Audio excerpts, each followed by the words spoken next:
میں آپ کو ایک رپورٹ دکھانا چاہتا ہوں، ذرا مختصراً دیکھیے کہ وہ 45 پوائنٹس کون سے ہیں جو شریف خاندان کے لیے اس وقت ٹینشن کا باعث بنے ہوئے ہیں. دیکھیے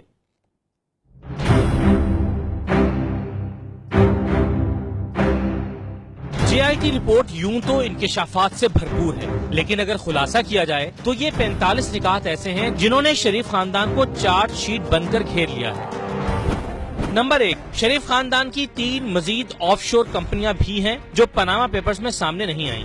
نمبر 2، وزیر اعظم نواز شریف خود بھی متحدہ عرب امارات میں ایک آف شور کمپنی کے مالک ہیں.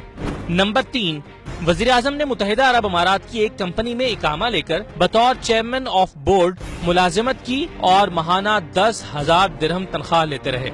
نمبر 4، وزیر اعظم نواز شریف معلوم ذرائع سے ہٹ کر اثاثوں کے مالک ہیں. وزیر اعظم نے اثاثے بنائے مگر انہیں بیوی، بیٹوں اور بیٹیوں کے نام پر رکھا.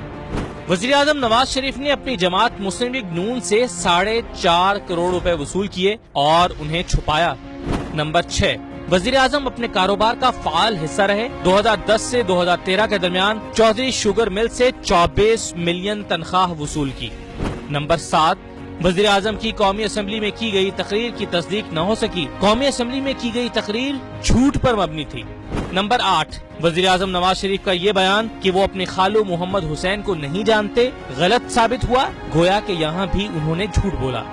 Number 9، J I T report کہتی ہے کہ حقائق چھپانے کے لیے وزیر اعظم جے آئی ٹی کے سوالوں کا جواب دینے سے گریز کرتے رہے. نمبر 10، حسن اور حسین نواز ترسیلات زر کے ثبوت یعنی منی ٹریل نہیں دے سکے. اس سلسلے میں شریف خاندان کے پاس کوئی دستاویز موجود ہی نہیں. نمبر 11، برطانیہ میں شریف خاندان کی کمپنیاں نقصان میں لیکن ہیر پھیر میں مصروف ہیں. نمبر 12، جے آئی ٹی میں کہا گیا ہے کہ شریف خاندان کے اثاثوں، رہن سہن اور ذرائع آمدن میں واضح فرق ہے.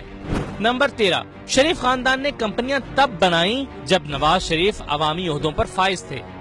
نمبر 14، جے آئی ٹی میں انکشاف کیا گیا ہے کہ مریم نواز نے نیلسن اور نیسکول سے متعلق جعلی سرٹیفکیٹ اور جھوٹی دستاویزات جمع کرائیں جو کہ جرم ہے. نمبر 15، مریم صفدر ہی نیلسن اور نیسکول کی حقیقی بینیفیشل آنر ہیں، اس لیے وہی لندن فلیٹس کی مالک ہیں. نمبر 16، مریم اور حسین نواز کے اثاثے 90 کی دہائی میں بے تحاشا بڑھے جب نواز شریف دوسری مرتبہ وزیر اعظم تھے. نمبر 17، مریم صفدر نے لندن فلیٹس کو کبھی اپنے ٹیکس ریٹرنز میں ظاہر نہیں کیا. نمبر 18، برطانیہ کی فورینسک ہینڈ رائٹنگ اور ڈاکیومنٹ ایگزامینر کی رپورٹ ثابت کرتی ہے کہ مریم صفدر کی جانب سے سپریم کورٹ میں جمع کرائے گئے ڈاکیومنٹس جعلی ہیں. نمبر 19، مریم صفدر کی طرف سے سپریم کورٹ میں جمع کرائی گئی ٹرسٹ ڈکلریشن دستاویزات بھی جھوٹی ہیں اور یہ تسلیم شدہ حقیقت ہے کہ لندن فلیٹس 1993 سے شریف خاندان کے قبضے میں ہیں. نمبر 20، جے آئی ٹی کے مطابق 2008 سے مریم صفدر نے کروڑوں مالیت کے تحائف وصول کرنے شروع کیے جن سے زرعی زمین خریدی گئی. نمبر 21، متحدہ عرب امارات کے شاہی خاندان نے مریم نواز کو ایک BMW گاڑی تحفے میں دی. ٹیکس گوشواروں میں اس کی قیمت 35 لاکھ روپے ظاہر کی گئی. جب 2011 میں فروخت کی گئی تو 35 لاکھ کی گاڑی پر 1,96,60,000 روپے کا حیرت انگیز منافع ہوا.